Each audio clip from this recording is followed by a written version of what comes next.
من اینجا چیکار میکنم؟ یادم رفتم داخل یه ساختمون.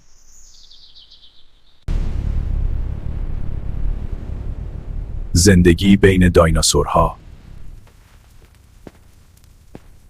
من چرا باید اینجا بین دایناسورها باشم؟ باید یه راهی پیدا کنم از اینجا برم.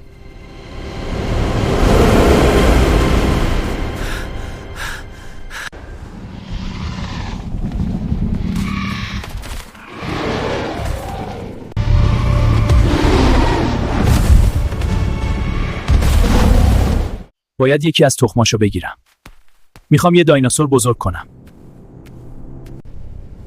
وقتشه.